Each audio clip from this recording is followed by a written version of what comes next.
Check out Paddy Power's latest offer for the Punchestown Festival. It's money back as a free bet if your horse finishes second to the SP favourite. Every race, every day. Max £25 per race. T&Cs apply. 18 plus. BeGambleAware.org. Hello and welcome to our Day 4 Postcast preview of the Punchestown Festival. And joining myself, Lee Mottershead, we have from our sponsors Paddy Power, and from the Racing Boats, David Jennings and Brian Sheeran. So 8 races to get through, headed by the Champion Hurdle at 5:30 on Friday. But we start with one of the highlights of the meeting, the KFM Hunter Steeplechase for the Bishop's Court Cup, a race that's restricted to horses who are the property of or ridden by bona fide Kildare farmers or their children. A great trick that Cheltenham is missing and not having an equivalent race for the Gloucestershire agricultural community. Cracking renewal too, GJ. We've got the first and second from last year, Shinavay, Linnaskillen. Shinavay, who's 36, 37, going for his third consecutive win in the race. You must be excited. No interest. Good. Okay, no interest. No point. It's a load of nonsense. An absolute load of nonsense. It's one of the biggest days of the year, and to have a race like this starting the card, it's a joke. No interest. No point. Or was it a disgrace? Nonsense. No interest, no point, nonsense. Comments?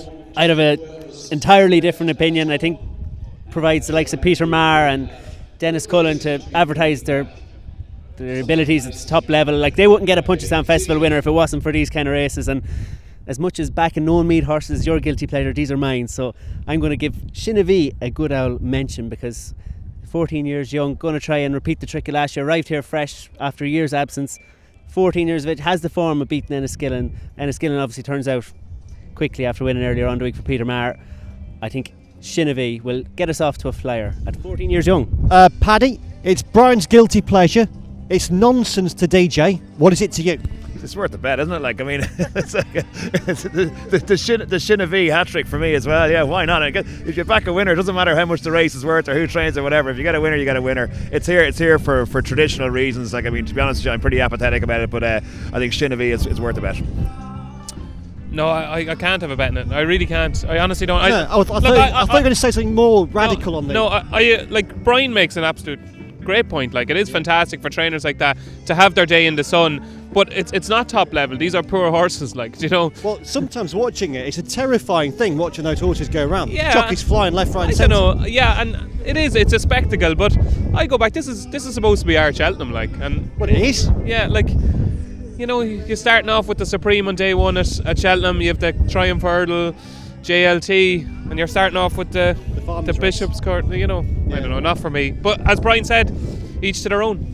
Yep, controversy there then on the Postcast on the start of this Day 4 preview, which moves on to a rather more competitive and quality affair. The EMS Coppiers Novices handicap chase over 2 miles 5 furlongs. Paul Nicholls having his first runner of the meeting with Le Présienne in this one. Paul, of course, currently fixed on the championship battle back home with Nicky Henderson. Paddy, really competitive fair this. Yeah, it looks like it's going to be pretty competitive. Yeah, pretty open race. I mean, you're looking down through it, you'd think Diamond King was pretty disappointing at Cheltenham, so you got to really forgive him that. I think it's a big, probably at a fair mark still, but I think it's a big ask to try and forgive. See you, David. Good luck. Yeah, thanks, well done. The two I like are Balco de Flow for Henry de Bromhead. I thought he was he fell when he's behind York Hill at Cheltenham, but he's got form at Arduke, doesn't he? So that form's worked out pretty well. And Woodland Opera was brilliant here over hurdles last year for obviously Jessica Harrington, Robbie Perr could do no wrong. So I'm probably going to side with Woodland Opera. Will be towards the top of the market, I'd imagine, but I think that could be the one to be with. Brian, how do you see it? I'm actually doing the preview for this race, and I can't make. Has it been filed yet? No, but don't tell the boss man. Yeah, I think Aberdavie, he's had an unlucky season. I think he was slipped up at Cheltenham in the 4-miler. He's brought down in the Irish National. He bumped into Acapella Bourgeois in a beginner's chase. We all know what Acapella Bourgeois went on to do. Look, Ruby has picked him over to Cosimo. I thought the Cosimo was good in a nut and beginner's chase down at Thurles, I think it was. I'd be willing to give a little vote of confidence to Aberdavie, and I'd give a positive mention to Blackmail. Apparently the boss man John Breslin is over this week, so all the Tony Martin horses will be firing on all cylinders. A good chance in the opener today. a positive mention for Blackmail. He had a quiet run over hurdles the last day, and Aberdeen are my 2 if you give me 2 in this. You're more than allowed to. Don't worry about it. David, you have been the handicap sensation of this festival so far, firing in winners left, right and centre. Just left. No, don't. Actually, while we're on it, we have Postcast regulars. One of them, Mark Anthony Smith, tweeted me this morning saying, please ask David Jennings, who he adores, for his view on Fiona. He said he loves Fiona and wants to know if you think she will be a star over hurdles next season. Well, she will, and she'll make a cracking chaser as well. Yeah, she's exceptional, probably the best mare we've seen in a while. There you go, Mark. DJ loves her. DJ, views on this race? Yeah, I think you're being very kind there, labelling me the handicap king, given I just gave Western Boy, that was it. It was a big price though, wasn't it? That will do for another couple of years. I'm a big fan of Woodland Opera. I think only 2 horses can win this race, Diamond King or Woodland Opera. Diamond King is still very interesting. He's well handicapped. You can forget about his Cheltenham run. He absolutely made as bad a mistake as you can make without falling at Cheltenham. That was the end of that. Like, he has his ground. He's going to be very hard to beat. I'd imagine this has been the plan since Cheltenham, but I think Woodland Opera is probably the one to side with here. He won at this meeting last year. He won the Louis Fitzgerald hurdle. He's a really, really good jumper, and I remember the day he was beaten by Great Field at Leopardstown in early March, and I met Robbie Power coming back in, who rode Woodland Opera, and he won the Gold Cup with Size and John. He won the Punchestown Gold Cup with Size and John. I've never seen him beaming so much after a race as that, and he was second on Woodland Opera. I said, what are you smirking about? He goes, that was some run. He's going to make a smashing chase. I can't wait to ride him again. He's since won a beginner's chase at Fairyhouse very, very easily. Jumped particularly well that day, made one mistake. He's off a mark of 1:42. I think, unlike everything else in this race, I think Punchestown for the last 12 months, this race at Punchestown has probably been his aim for the last 12 months, so that's why I'm going to side with Woodland Opera. Okay, and tell you what, Dave, we'll stick with you while you're on a roll with this one. The Glen Carrick Lady Mare's handicap chase comes up at 4:55. Yeah, it's a bit boring, but I think Slow Motion will probably win. She was quite impressive at Fairyhouse. I thought at Fairyhouse her jumping was very, very good, and she's more workmanlike than anything else, but she got the job done. She beat Keppel's Queen. I thought she always looked like winning that day. It was workmanlike, but at no stage did you kind of think, oh no, she's in trouble. The Willie Mullins horse was a bit disappointing there, but you know, she hasn't gone up too much for that. She's an improving mare going places, and I think she's the most likely winner. For you, Brian, who's the most likely winner? I'd agree with David. I'd be a little bit worried about the ground if it's drying out too much for her. I thought she preferred a bit of a dig in the ground, Slow Motion, but yeah, look, she was only beaten 7 lengths in a Grade 1 hurdle, mare's hurdle here last year, and she's only 5 years of age. She's improving, as David said, so I'll keep it simple, Slow Motion. Okay, Paddy, do we have a hat-trick for Slow Motion? Well, she's very inappropriately named because she always seems to have loads at the end of her races. She does finish really, really fast motion, but she's I think she's going to be favourite and she's going to be hard to beat. But I'd give a little sneak in each way for Elusive Ivy. There's some form there with Paris Bomb, which could be frank by the time you watch this. But I think Elusive Ivy each way at a decent price, but Slow Motion the most likely winner. We go for the hat trick. Yeah, win it. Treble and Slow Motion. A treble, a hat trick for Slow Motion takes us to the big race on day 4, the Betdaq Punchestown Champion Hurdle. Its biggest field in a number of years. 12 horses due to face a starter, including last year's winner, Vroom Vroom Mag. We've got Le Bake, who of course didn't start on Tuesday in the novice hurdle there. Petit Mouchoir, winner of the Irish Champion Hurdle this season. 2 from Nicky Henderson, Brain Power, and My 10 to Yours. A fantastic race. Paddy, how do you guys bet? So betting it's 7-2 the field, 7-2 each of Petit Mouchoir and Vroom Vroom Mag, 4-1 Arctic Fire, 5 Brain Power, 13-2 My Tent, and then 12-1 who's next, Wicklow Brave, and 14 and bigger the rest. Okay, and the floor is yours. How do you see the race?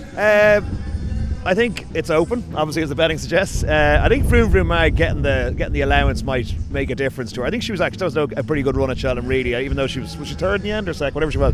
But that was a pretty good run nonetheless. I think going wide the whole way and didn't kind of sit in the rail, which will probably happen, I think tomorrow, but or today. When are we watching this? This is Thursday. Tomorrow's Friday. Yeah, sorry. But Petit Mouchoir obviously is rock solid as well. Couldn't have My 10 to Yours. Brain Power, not for me. I just think went to Cheltenham as the unexposed dark horse. I think got found out when we up against the top classers. So if you take a couple of them out, it makes the 7-2 look okay about either Petit Mouchoir or Vroom Vroom Mag, and I'm just going to side with Vroom Vroom Mag. Okay, Vroom Vroom Mag for Paddy. For David. Brain Power for me, Lee. Okay. Yeah.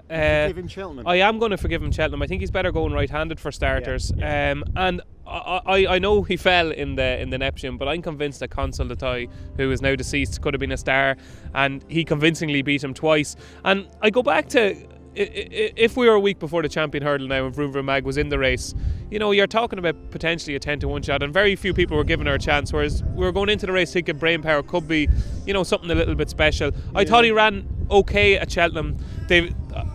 They've since, I think, something showed up afterwards. They seem to have a reason for the poor run.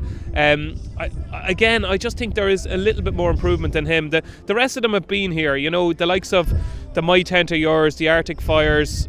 They've all been here. I just wonder, is Brain Power the one horse that might be just on an upward curve? Right. And he's relatively fresh compared to some of these. By process of elimination, I do like the way Vroom Vroom Mag travelled at Cheltenham was breathtaking, really, and she got no cover the whole way around. So I think dropping back to 2 mile is going to suit Vroom Vroom Mag. But I'm going to back Brain Power. Brain Power then for David. Brian, what's your view? When I first looked at the race, a couple of days ago, I thought Arctic Fire, because he's a horse they've always said is a hard horse to get fit, so in theory he should come on from that win at Cheltenham. Actually, if you're going by the vibes in the Mullins camp, we were down there 10 days before Cheltenham, he wasn't even going to be going to Cheltenham apparently. He wasn't ready enough or whatever, but he made the trip, he won the county hurdle, should improve. If you go back, a year and a half ago, he was running up against Faugheen, Hurricane Fly. Even if he was 90% to that level, that'd be good enough to win this champion hurdle, I think. I'm going to side with him. Obviously, Ruby's chosen Vroom Vroom Mag, which is a negative, but Arctic Fire, hopefully, just make the price a little bit bigger. What about the start of the race? It's as much intrigue to the race itself, nearly. Yeah, I went down to start on Tuesday to watch what was going on, and I got the strong impression that the other jockeys sort of outfoxed Jack Kennedy and rather stitched him up by going in there slightly too soon. Paddy Graffin had to call them back. There were a lot of words said at the start by Jack, which I can't repeat in a forum like this, but he clearly wasn't happy. Where do you stand, guys, on LeBake? Should he be allowed to be racing tomorrow? Well, I have a different opinion to almost everybody on this, and my point on it is that starting a race is part of a race. Yeah. Like, if you go to a greyhound race, you have slow breakers, you have horses or dogs that trap well.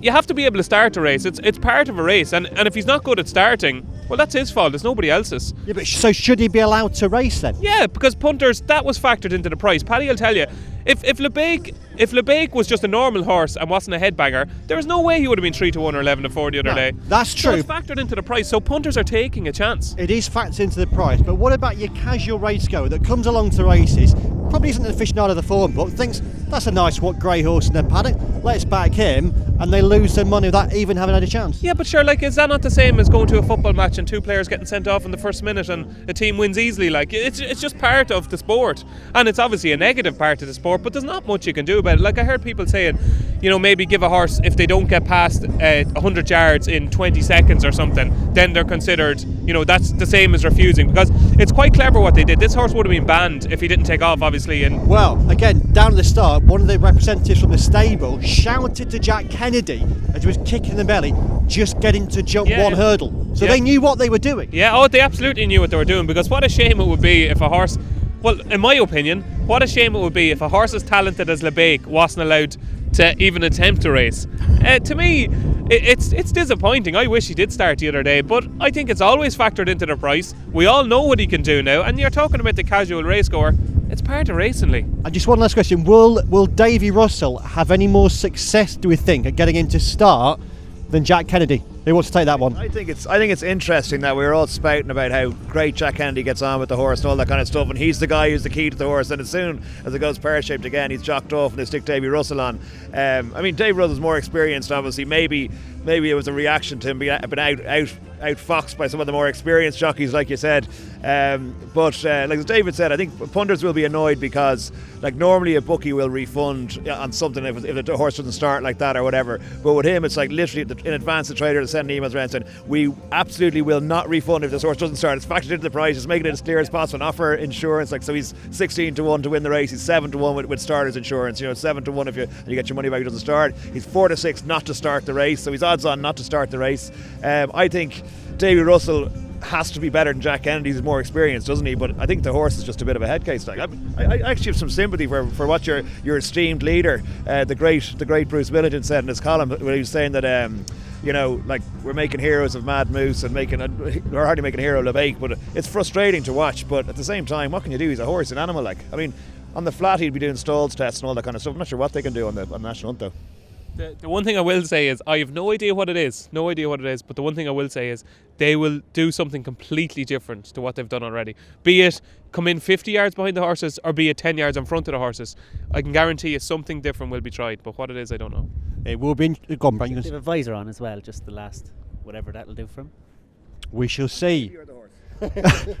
We'll see on Friday afternoon. That then was part one of the podcast. Now a commercial break. Check out Paddy Power's latest offer for the Punchestown Festival. It's money back as a free bet if your horse finishes second to the SP favourite. Every race, every day. Max £25 per race. T&Cs apply. 18+ BeGambleAware.org.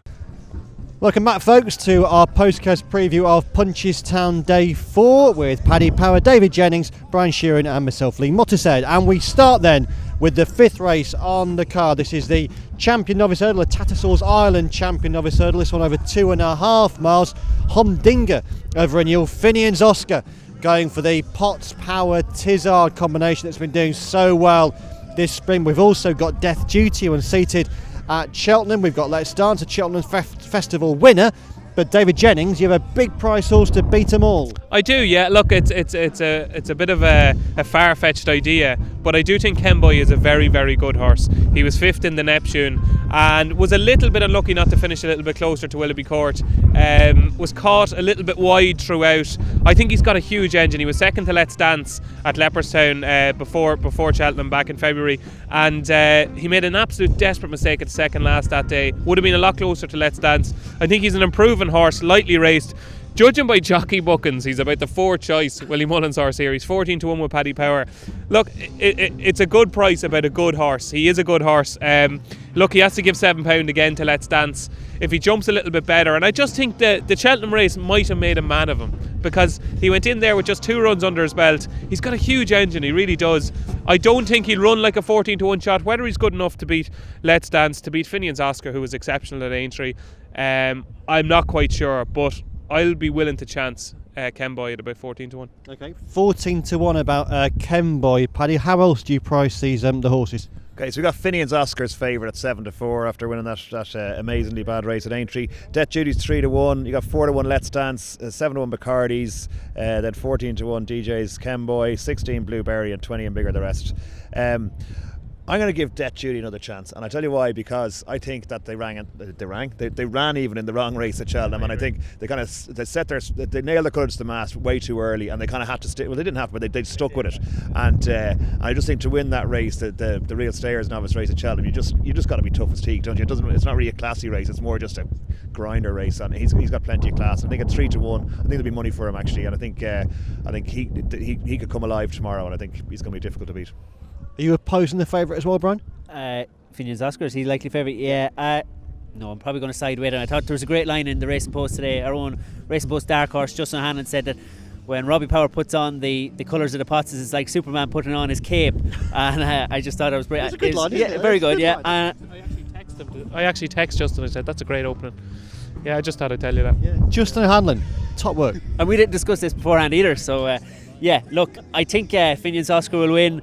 Really interesting, obviously, Death Duty. There's a few you could make case for in the Willie Mullins stable. Bacardi's got no luck in running the Neptune. Whether he's up to this, he's won a Grade 1, so whether he is up to this class. But look, I thought Finian's Oscar was pretty good. He came under a bit of a drive from Robbie Power, and the response was brilliant at Aintree. So he proved he's not just the hype horse. I admit it wasn't a brilliant race at Aintree, but Finian's Oscar. Finian's will win, says Brian. Not may win. He said Finian's Oscar will win the Champion Novice Hurdle. Sixth race is the Champion Hunter's Chase, in which on the fringe, is it the 6th time he's trying to win this one? Yeah, on the fringe. I immediately thought retirement beckoned after Aintree. I thought he didn't look happy. He's a horse that you can tell during the race he loves what he does, and I thought at Aintree he didn't look like he loved what he did. Apparently he was back out the next day jumping banks and hunting and everything and loving life, so that's why obviously he's here, and who better than Enda Bulger to get him back to his best. But you couldn't back this horse with any confidence, given what he's shown at Cheltenham. Now, maybe the Cheltenham run might be good enough to win this, but after going to Aintree, coming back here, it would get the ovation of the week if he did win the race. But I'd rather watch than back him. I hope he wins, but I don't know if he will, and I can't find anything to beat him, so I'll just watch this one out. It's a rare thing, that, DJ, when you can't find a horse to tip in a race. I can't find a horse to tip in a race. There's 2 races there tomorrow. The first race, that's the nonsense race. Yeah, the You nonsense. didn't like it. No, the nonsense one. You're very rude about it. I was very rude, yeah. That nonsense race, and this is less nonsense. But it's funny to see Sir Deschamps in it. Actually, you kind of forget about him. But no, I can't make head nor tail of it. And also, Paul Nicholls, aforementioned Nicholls, owns one of the runners, Rose Loxton's horse, whose name I can't see. Monsieur Gibraltar, owns that one. Got a lot of ones against his name. Where do you stand on the fringe on this one? Well, I rang Enda during the week and he said that the horse is showing him the same old spark at home, but just when he goes to the track, things haven't gone well. Now, he did make a bad mistake at the chair, but he was probably beaten at that stage. Just away from on the fringe, I'd say the mare, Maple Mon, has definitely deserved a crack at this, and she might be an each way bet in the race. Okay. Paddy, have you got a view on the Hunter Chase? Yeah, I have to go against On the Fringe for the reasons given. Like, this is always his worst run of the 3 anyway. So I think Ballinasloe maybe is decent enough for him at the other 2 festivals, so maybe go with him. Okay, 2 races to get through. Let's whiz through these. Brian, the Novice Hurdle at 7:10. This is one I couldn't make head or tail or either. Riven Light travelled with a little bit more enthusiasm the last day at Fairyhouse, and he's going to get a few shackles from me, but not too many. Okay, a few shackles from Brian. Paddy? Castle Gray's Paddy for me, not just because of the name. I think just an unexposed horse stepping up from maiden hurdle, so why not? Speculative bit. David, no horses with the name David or Jennings in this one. The face of Paddy Power, the man we all bow to. You bow to him? Yeah, well, sometimes, yeah. The man we all bow to is picking a horse because of its name, because it's the same name as him. He did say that. I said not because of it. So we'll try and go in a little bit more in depth than Paddy. I was really disappointed that Ruby wasn't riding Montalbano. I thought he would, and to be honest, I thought he would ride Montalbano or Chateau Conti. I thought the last horse he would ride would be Riven Light. The fact that he is suggests that he's the number 1 from the stable, but I've always been a big fan of Montalbano. He was very impressive in his maiden hurdle at Leopardstown over Christmas. After that, he just pulled far too hard back at Leopardstown in January. I thought there was far more encouragement last time when he made the run in under Danny Mullins at Fairyhouse. He'd get much more cover. I don't think he's going to make the run in here. He'll get cover. He has an engine, and if he can just learn to set, and Patrick is riding him, the amateur title is probably a little bit out of his reach at the minute, but I think Montalbano is a good horse. Okay, just in a desperate attempt to rescue my reputation, can I just use his reasoning as a reason why I'm back in Castle Gray's Paddy? Because you can read into that if you didn't fancy Riven Light, that could be a negative against the other 4 Mullins horses, which therefore makes Castle Gray's Paddy a good value. Now. And in the final race, if you happen to be called Fred, then Fred the Foot will probably be yours. And if you happen to be called, there was one other one, wasn't there, with a good ISO Don for people called Don, and Robin the Good for people called Robin. DJ, the bumper. Yeah, it's hard to know. There'll be a lot of whispers around, obviously. I think It's All Guesswork is better than he showed last time. I think he works quite well. And I'd say he's better than he's shown. I wouldn't be surprised if he outran his price, but it'll be more about kind of hearing what you can hear and keeping your ear to the ground tomorrow, I'd say. But if I don't hear anything, I might chance It's All Guesswork. Will this be the sort of race, Paddy, that your odds compilers will not be approaching with any relish? Well, it's probably the biggest bet in the race today, as it tends to be, because we know the least of it. Apart from the first race, that'll be the biggest bet in the race today. But when there's interesting things like Pipe sending a horse over, all that kind of stuff, you kind of read it into it. Jockey bookings, obviously Jamie Codd on his one and all that. And but there is a little bit to be looked at there. I mean, like Beyond the Law, a decent run in Nav on the last day, and that's possibly is one that I'd be keeping an eye on. But again, you kind of want to see where the money comes from. But you approach these ones, and you probably listen to the money more than you listen to the money in a handicap where you are a grade 1 where you know what's what with the horses. But these are the ones it's all about potential. But again, if it was easy, there'd be no such thing as bookies. Yes, wise and meaningful words there from Paddy Power. Brian, any views on the finale? No one meets horses in flying form. Moiros ran a grand race behind Paloma Blue, who was second in Champion Bumper here yesterday. If you were to ask me for a tip, which I probably won't back, but if you were to ask me to put my colours to the mast, probably my Ross. Okay, and then we'll just end this programme with a look at the Sandown card at Sandown on Friday. People across this country frantically trying to find ITV3 on their electronic programme guides. Good Derby trial, Monarch's Glen for John Gusden. That was impressive in Kempton Handicap last time. Gordon Richard Stakes as well, the Group 2 mile race. Paddy, good card. Any views? Yeah, the very first race, the very first favourite to get you off to a flyer for your weekend. Atty Purse, as soon as this was the Easter Cup, as soon as it was priced up earlier, well actually before it was priced up there was loads of requests for this horse, but smashed off the board. It's only 5-2 now, might drift out a little bit, but I think it's obviously very well thought of as Sandown form in the book, and etc, it will win.